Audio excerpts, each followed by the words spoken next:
You're listening to the Pathway Podcast, helping you find your path to fitness success with your hosts, Rex Andrews and Jonathan Canales.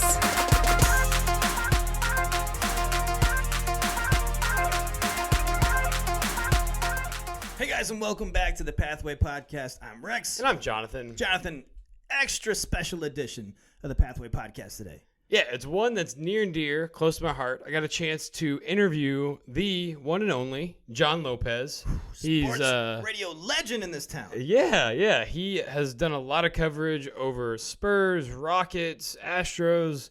He's done the Olympics. He's wrote a book about a gymnast. So he's done all sorts of things, been around all these amazing athletes, and it was really cool to sit down with him and talk about all of his amazing experiences. Yeah, his career, and he was a coach for you coming up, right? Yeah, he was a coach for me, and he's coached AAU basketball at the national level, coached both of his sons growing up. So he's got a wealth of knowledge as a coach and also just as a sports writer, being around all these people that are amazing at what they do. And it's really cool to see his outlook on what these amazing athletes are like that we put on this pedestal. Yeah, he has some great insight. This was an awesome interview. It gets into like Larry Bird talk and a bunch of cool stuff. So let's jump into it, right? Let's do it. Let's get to Jonathan's interview with Sports Radio 610's John Lopez.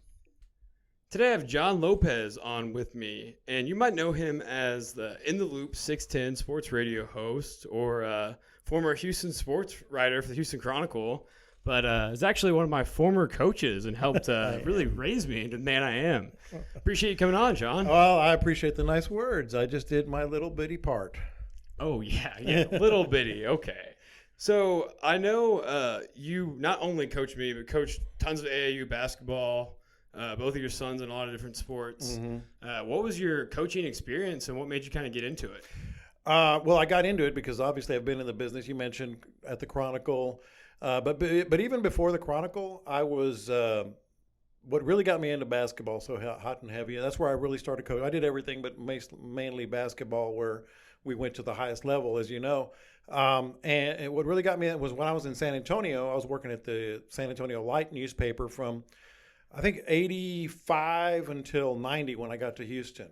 And it was really, really cool because I was the Spurs beat writer and the NBA beat writer for the San Antonio Light. And you may recall in 87, Larry Brown came to coach the San Antonio Spurs, and they were going to draft a kid named David Robinson. They were really, really bad before that, and I went through some hard times with them. But Larry Brown brought in David Robinson and Sean Elliott back to back. And Larry Brown's staff was Larry Brown head coach, and his assistant coaches were Greg Popovich, Alvin Gentry, Ed Manning, and R.C. Buford. That's quite the coaching staff. Well, since then, R.C. Buford has been maybe the most successful general manager in NBA history. Alvin Gentry has been head coach in New Orleans, Phoenix, is still a head coach.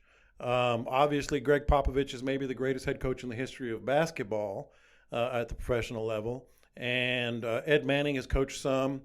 And then, of course, Larry Brown is a legend. Still a volunteer assistant coach, I believe, at Memphis for Penny Hardaway at 80 years old. Yeah. But the best thing about it all was those were the days when the beat writers, there was only two of us, traveled with the team. I mean, those days are long gone. Like, we would get on the team charter. We would go from place to place. We'd go on the team bus to the games. And that was about a three or 4 year span there where I was traveling with the Spurs. And they always put the head coaches and the two beat writers in front. And I loved basketball. And I would tinker with stuff with R.C. Buford. I'd play horse with him and talk about basketball and Greg Popovich and all that. And LB was really, really a great friend, still a good friend today. But I would just absorb all their talk about the game plan that night, about certain players, about certain plays, certain sets that they ran. And I absorbed it, and I loved to coach. And by then, of course, I was starting to have a family. So I started to coach at the lowest levels. And some of the stuff that I used all the way through the early 2000s, mid-2000s, was Larry Brown plays, Greg Popovich plays, sets, all this other stuff. We were using NBA stuff even in community basketball, but certainly at the AAU level when I got to coach, I think 17 of my guys ended up getting Division I scholarships and stuff. So it was really, I absorbed it then and then just kind of grew into a coach. Yeah. So it's like you always had the passion for like the tactical side of it. And it sounds like an awesome experience to be able to like talk to those guys about that sort of stuff. But when you transitioned to, I guess, coaching, was there any sort of, I guess, like characteristics or skills you're trying to coach these kids that are growing up to go to be young men? The one thing that I learned early on, and I think it helped me a lot, is you got to be yourself. You can't be this image of a coach, and you probably learned that here.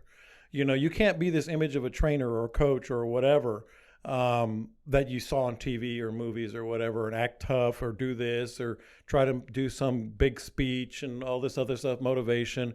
I was just, I'm a pretty laid back guy, as you know, and I was like that coaching until I got to something that I really wanted to emphasize. And I didn't yell. I was, as you remember, I probably got on you a few times.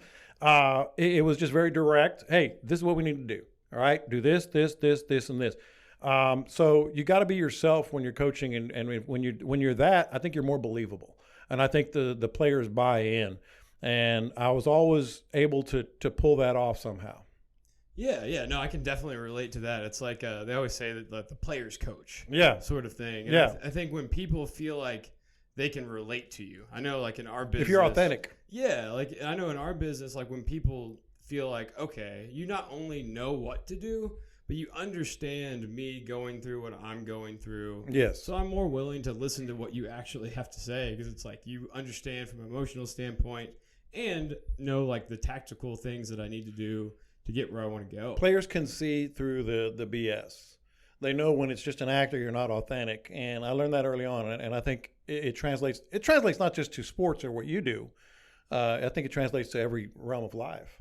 Yeah, it's like people can read through the BS, and it's like you need to be able to just be authentic, be yourself, to be able to really like get the most out of people. But like you said, there are times when you had to like come down on us or other people. But you still do it your way. Yes. But I think that just comes down to the accountability. Like at a certain point, it's like, hey, we as a team said that this was the standard that we needed to get to, or in my case, like people have certain goals that they're trying to get to. And so it's like, if you actually want to achieve this, then these are the things you need to do, and you're not doing them. So what's going on?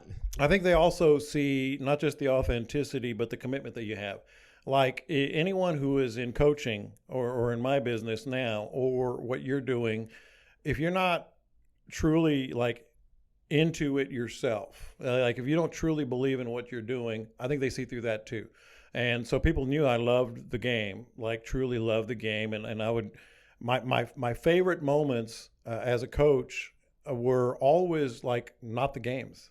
It was like getting someone to understand something that we wanted to do against this particular team, or understand this particular set or this particular play, and watching it in practice just click.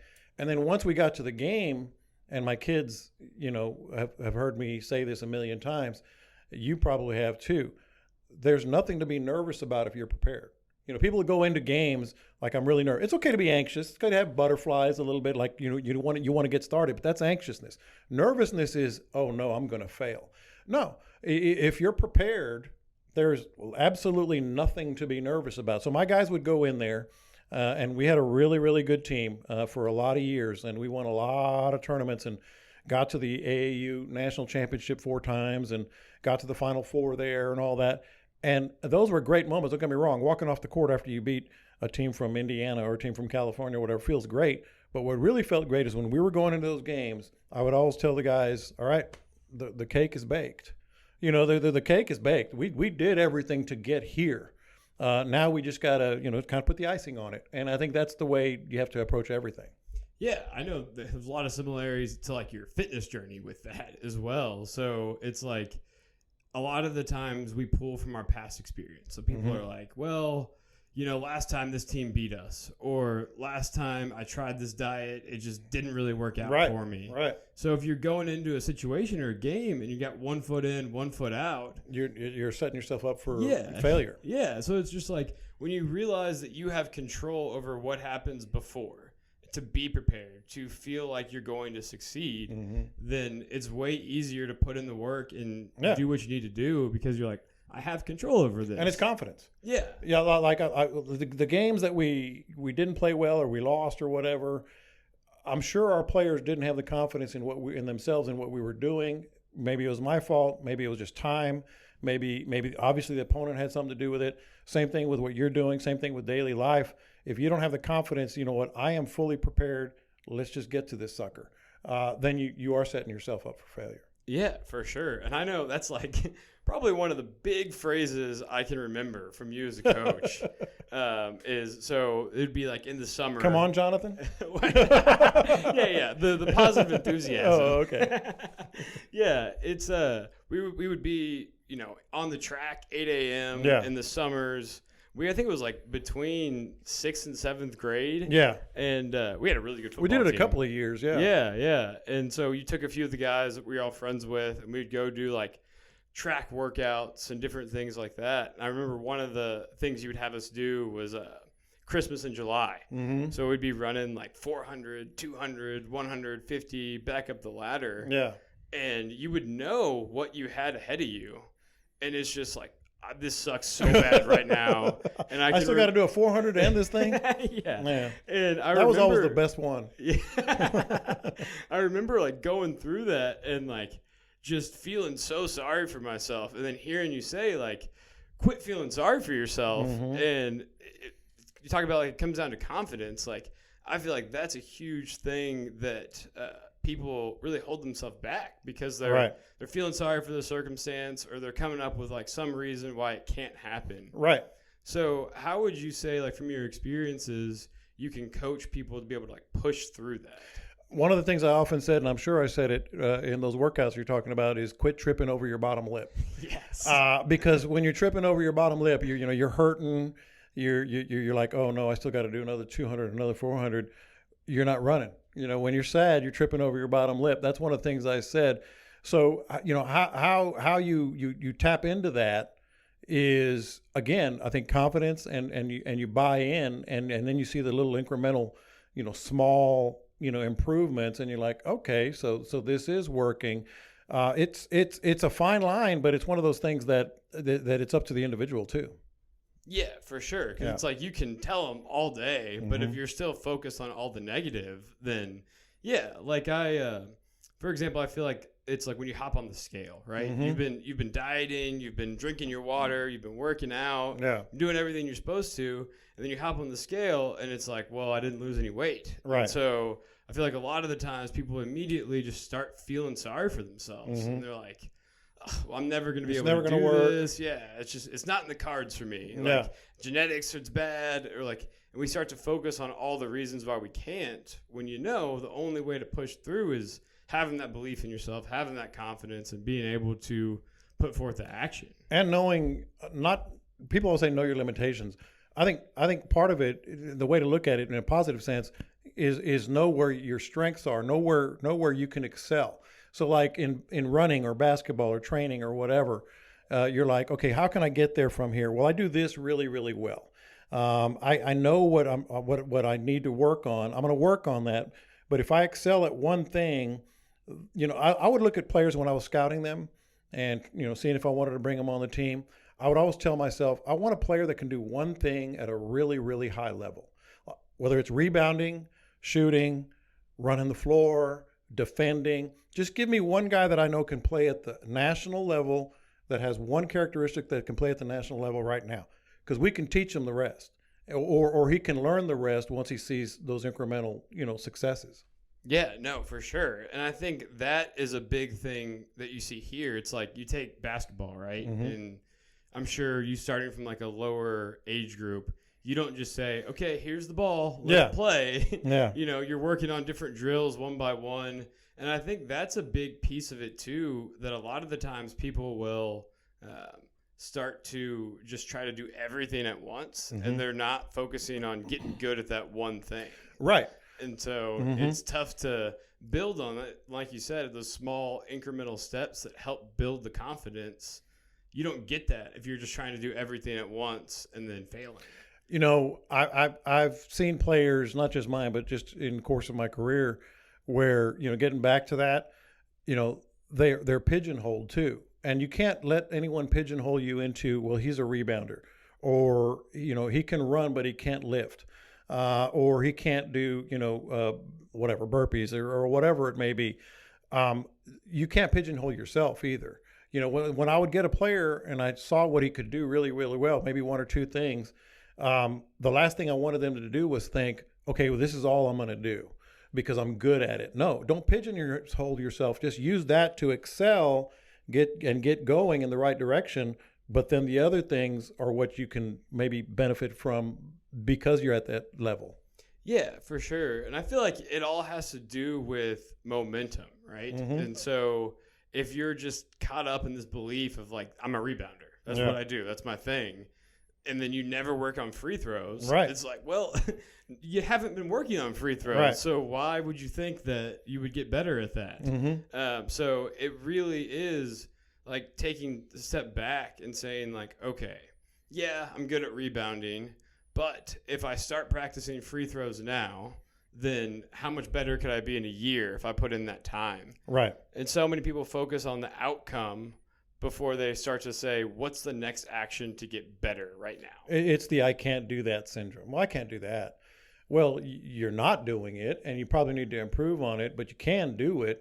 Maybe not to the highest level that another guy can, but you can do that. And again, it translates to not just what we're talking about. It translates to life in general. One other thing that's really, really interesting about you know what I did, what you're doing, is when people start to see that success, then it just all starts feeding on each other. Then the confidence level goes up.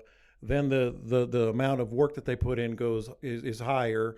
And so when you let somebody pigeonhole you or you pigeonhole yourself, you're really just kind of plateauing. And plateau is a word that we all use. Yeah, for sure. And I think it's one of those things where a lot of the times people don't realize the own limiting like thoughts that they have on themselves. Mm-hmm. And it could be as simple as like, you know, I'm only a rebounder, or it could just be like, oh, well, like I only can lose weight on this one specific workout or this one diet. And it's like every time you're going back, maybe you lose 30 pounds, but then you put it back on. Yeah. Like that's not the thing that's working for you.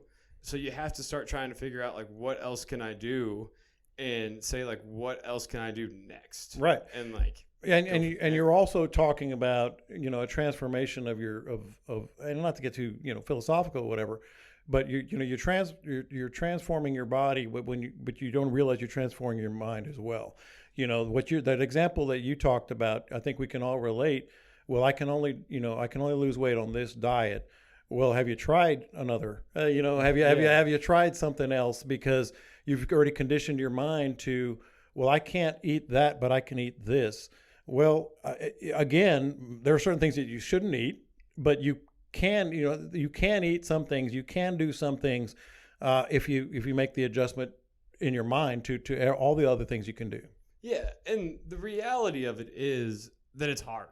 Oh, it's tough. Like it's hard work. It's easy to talk about. Yeah. It's easy to just say, oh yeah, just do this. You know, like I'm sure as a coach, like there's a lot of things where it's like, God, why didn't you just do this? It's easy. But when you're actually putting in the work and the preparation to get there, it's tough. And there's a lot of adversity out there. So like, I know in your career, there's probably been tons of different adversity along your way. Mm-hmm. So what would you say has been one of the skills you've used to overcome some of those adversities? I think the biggest thing for me just in my life, not just in sports, is taking on a challenge when somebody puts it in front of me, whether it's a teacher when I was young. Oh, I was told you can't go to college from here, because my school didn't put people in college. It was you go to high school and then you go work at civil service, and that's what you do, or construction or whatever, and I was like, well, sure I can, and you lay down that challenge. You talk about goals, but those goals, you can't say, well, I want to be a columnist and I want to be a writer in Houston, Texas, and I want to write a book that becomes a movie and I want to do this. No, the incremental goal was, I want to go to college and I'll work at school paper. The incremental goals, again, this is a language that I'm sure you've used. incremental goals are the first thing, but always in the back of your mind is, I do want to be a columnist. I do want to do that, all these other things. Yeah. No, that's actually like exactly what we do here. We try to like teach people to really think big, and we're like, if you could accomplish anything in a year, where would you be? But once you have that clear picture, you have to start with what are the 3 things you're doing this month? We call them 3 p.m. goals. So it's like, if you're getting 3 things done each month over the course of a year, what's going to happen with that momentum, with the small wins? Absolutely. And building it up. But I think it starts with believing that you can. So when people tell you you can't go to college, you could never, be a columnist for the Houston Chronicle, we're like, I can't watch me. Yeah, but it's incremental. And you talk about challenges that people have put in front of me or you or whomever. A lot of times those challenges, you have to realize why they're in front of you. A lot of times the challenge is someone who can't do what you do doesn't want you to succeed. It could be a mom saying, well, my baby's fat and is always going to be fat. Not necessarily. People who are trying to keep you down often can't get to, they know it. They can't get to where you can go. And so they're like, well, I don't want him to, it's that jealousy or envy, or I just don't want to be beaten, so they all of a sudden say, well, you're living pie in the sky. You can't do this.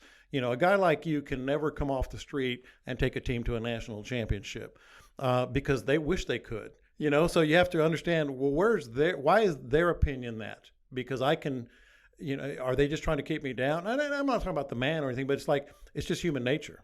Yeah. No, I completely get that. And I think that's one of the things we work through with our clients is these stories that you've been told by other people your whole life. And it's just like, is that something you want to continue to believe? Or have you just said that's truth in your life because you've been told that by somebody else who you value their opinion? And right. It's like at any point you can change and decide, okay, like this is not what I'm going to do anymore, and I'm going to go this direction. And it comes down to the people too. Some people are just not wired to commit a year or 5 years or whatever it is. It's like, again, human nature. Maybe you're just defeatist attitude, or inherently lazy, or I don't want to work that hard. Yeah. So it also comes down to them as well. Well, yeah, and we live in this world of like instantaneous results. Right, gratification. So it's like to commit a year to something. Like people think a fitness transformation should happen in like 3 weeks, 3 months maybe at most. Yeah. And it's like, no, a lot of the time it takes longer to really get where you want to go because you need those small and are you up to it? Wins. What? And is that particular person up to it? Yeah. So it's like, are you up for the commitment of consistency, of showing up for yourself to be better? And that's where write it down or make it public. I always believe this. It's easy to say, well, I'm going to lose 30 pounds to yourself, to the man in the mirror. But when you tell your family, you tell your friends, or you put it on social media, starting today, I'm going to commit to this, and by this date, I want to be 30 pounds lighter. That means, okay, now you put it public. Now you're putting that pressure on yourself to actually fulfill that goal, or else people are going to say, whatever happened to that goal? And the same thing with, any sport, basketball. In my case, I would tell the guys, all right, national championships are in Orlando this week. We're going to be there. We're going to be there. You have to be almost public so you can hold yourself accountable. Yeah, no, definitely. I feel like it's easy to disappoint yourself, but when you have other people counting on you, it's like, okay, I'm going to follow through. That's why you have to be accountable to yourself publicly. Yeah. So when you do that, it's like, okay, I'm ready to go. I'm committed now. Let's make this happen sort of thing. So that's awesome. So one other question I wanted to ask you is just all the different athletes that you've seen, just whether you're reporting on them or actually just riding the bus with them. What would you say, if any, are there like certain characteristics that make the most successful athletes successful? I want to go back. I want to get to that, but I want to go back to one thing that people always put these professional athletes, Olympic athletes, we're in the Olympic era right now. They put them on a pedestal like they're not real. It's like, Michael Jordan, he's a god. He's a machine. It's almost a video game mentality. Someone can't get tired. They're on the field. I'm watching them on TV. They can't take a play off. one thing I learned early on is these people are just like you and me and everybody else. They have the flaws, they have the doubts, they have the misconception of themselves or perception. They all these things, they're real. What really getting to your point, what really is the difference between a supreme athlete or even just someone who reaches their goals at a lower level is there's just always a common thread of I know I love what I'm doing. You have to love what you're doing. There are certain basketball players that made it to the NBA just because they were tall and athletic, but they probably didn't become superstars. Same thing with football players, that have made it. There's some football players playing in the NFL right now that are just in it for the check, and they're really, really good athletes, and coaches notice that and put them through, but they're not going to play at the highest level. If you're going to reach your highest dream, your highest level, it has to be an inherent, absolute love for the game. I've seen professional athletes, whether football, basketball, that are just regular looking guys. They have a little athleticism, but they're regular looking guys, but it's in them. They absolutely have a passion for what they're doing. I think I mentioned that earlier. If you don't have that passion, that absolute, this is what I am, this is what I want to be, that's a common thread with all the successes.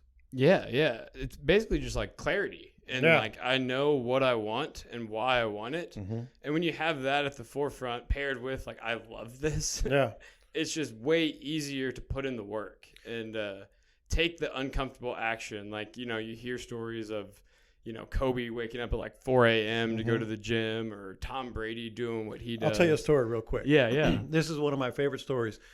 So I was covering the NBA Finals, I think in 1988 or 89. I was still in San Antonio.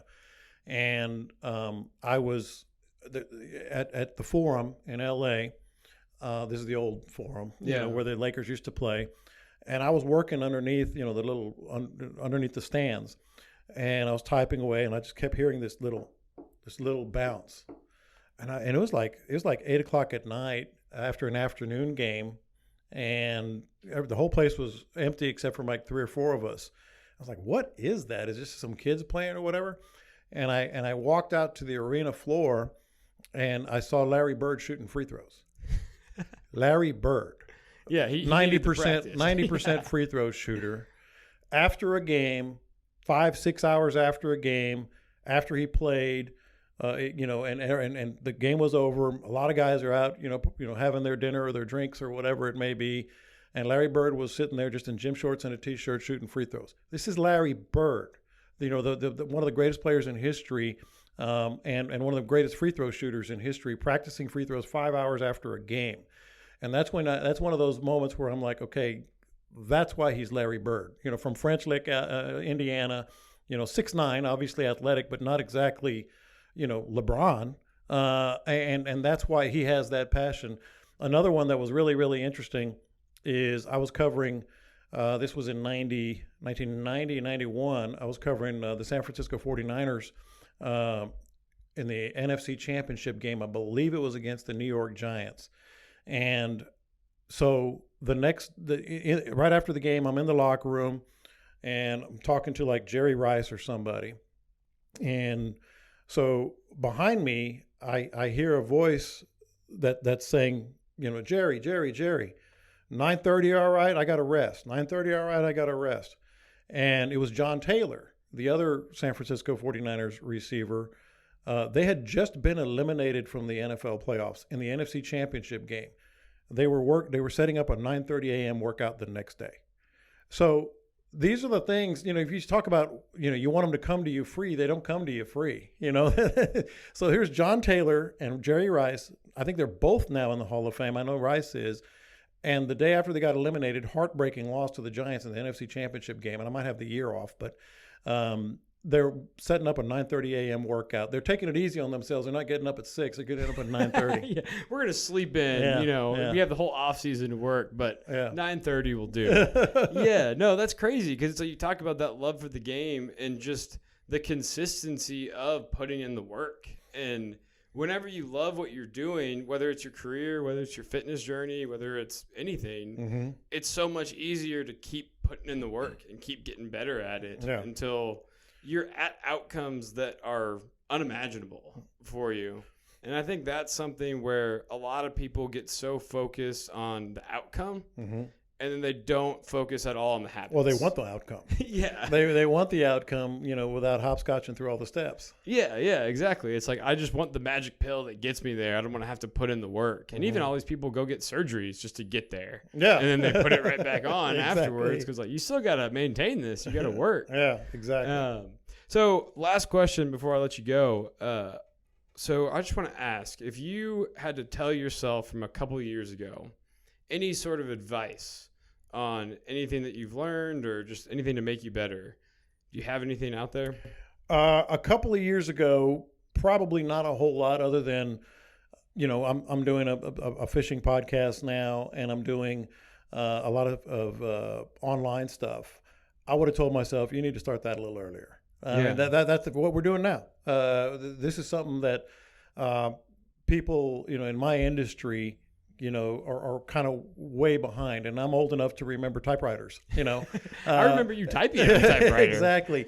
But you have to stay ahead of the curve. And how does that relate to like everyday life? Now, 10 years ago, 20 years ago, there's a lot of things that, maybe I would have told myself. But the reason I tell that story is because what you're doing today, you always have to evolve, from that to something else. Some of the things that you guys are doing right now, when I was an athlete and when I was working out, I would have tires, flip a tire. Why are you flipping a tire? Whatever it may be. Some of the different type of, ways that you can improve yourself physically. Same thing with mentally. Same thing with your day-to-day work life. Don't ever. If I had to say something that I'm kind of proud of, is I'm kind of a technology nerd, and that's really helped me. A lot of guys that are in this business kind of get stuck in the old ways, like those insurance commercials. You become your dad, but you have to stay ahead of the curve in whatever realm that you're in. Yeah, you always be learning. I love that line about you always have to be evolving. Yeah, like something you're working on, something you're growing at. Because if not, then all you're doing is getting worse. Yeah, I mean, if you think about some of the things in your business that you're doing, like when I was working out a lot in high school and college, we would actually take salt pills during a workout, salt tablets during a workout, because they said you had to have your sodium or whatever else. Well, that was draining us out of everything. Yeah, I mean, we couldn't even breathe at some point, and we would do some of our workouts were what's the term for when you're doing like pressing against a stagnant object? It's I forget what it's called, but like we wouldn't lift weights. We would press against walls as weights, and we're and we lifted weights. But I'm saying that's one of the things that we did. If you're not evolving, you're getting behind. I mean, can you imagine some of these things that people are doing now? Back then, that if they tried to do them now, people would be laughed out of the gym. Yeah, for sure. Speaking of that, I guess in your own fitness journey now, with everything you have going on in your life, how are you evolving your own fitness these days? It's a work in progress always, as you well know. Yeah. But I was always I used to love to run. I was never a big time marathoner or anything, but I used to love to run, and I was a big hooper. I mean, I played a lot of basketball. Speaking of evolving, well, I stopped playing basketball 10 years ago. My knees and my back were just, as I'm sure you can relate, with some of your clients, they were just shot, and it would take me 3 days to recover. So one thing that I've learned a lot of is I'm not trying to set any records anymore. I used to get into the weight room and see if I could bench 250 3 times or 6 times or whatever it was, depending on the point in my life. Yeah. And now I set my pride aside. I go to the gym and I'll put 50 pounds on the bar, on the 45 pounds. So I got 95 pounds bar, and I'm just trying to do as many reps as I can. I'm not playing basketball anymore. I'm not running outside anymore. I get on a treadmill and try it. And this is the old man in me talking. I used to be able to touch my toes a couple of times and go run 5-6 miles. Now I have to at least walk half a mile. I mean, if I'm not fully warmed up, half a mile, 3/4 of a mile sometimes before I even attempt to start running. And I do it on a treadmill, which is a little more give. So I'm not pounding the pavement and hurting my back. So I mean, you just gotta. That's what I do now. Is I'll do a lot of treadmill and very light weights with a lot of reps. Yeah, that's awesome, man. And I think that's something that we try to explain to people a lot is like the best version of yourself, the best version of your health, it might look different at 55 than Trust it did me, at 35. He's right. You know? And so, but just because you can't do what you used to do, doesn't mean the glory days are over. It doesn't mean that you can't keep working on it. One other thing, I've always loved to swim, but just for fun or whatever. I started swimming seriously at age 45. Yeah. You know, like I would do, because it's less, you know, it's not as impact, you know, less impact on my joints and on my back. And I fell in love with it. I'm not swimming now because the pool pandemic and all that closed, and I'm going to try to get back into it. But I would love to swim, man. Swimming is great for as you get a little older. And as I mentioned, some of the lighter stuff that we talked about. Yeah, and I think that's what it is. It's just always keep moving. Like I can still remember those track workouts right before. Mm-hmm. I mean, I guess you were probably in your 40s or so then. Yeah. And you still like doing these ridiculously flexible stretches. Oh, I can stretch. I've always been able to stretch. I can stretch right now. I'm not going to show anybody, but I can. Yeah. That's one thing that's helped me a lot. Stretching is so important. I do probably close to half an hour before I do anything. I'll stretch and I'll use the roller on my back. And I've been an advocate of that since I was probably 12 years old, and stretching was not in vogue when I was 12 years old, but I'm very flexible right now still. And I think that helps me a lot. Yeah, that's awesome, man. Mm-hmm. Well, I appreciate you taking the time to come on the show, and always a pleasure. It's my pleasure. Just talk to me anytime. All right. Sounds good, man. All right. Boom. Hope you guys enjoyed that interview. Man, you guys dove into it in that one. Yeah, it went a little longer than I thought, but it was a lot of fun, and it was so much it was so cool just to hear all of his stories, and there's a lot I didn't know that he did. Yeah. So it's cool. Yeah, and we, of course, obsess about this stuff. How do we be better performers? How do we be better coaches so that we can help our clients get better results? And if you want to be in this community, that's all about growth. That's all about positivity and growing. We'd love to have you with us, and you can jump in our free community at mypathwaytraining.com/group. That's mypathwaytraining.com/group. Exciting stuff's coming down, and you don't want to miss out. Right? Let's do it. Let's do it. Join the team. We'll see you guys here next time on the Pathway Podcast. Thank you for listening to the Pathway Podcast.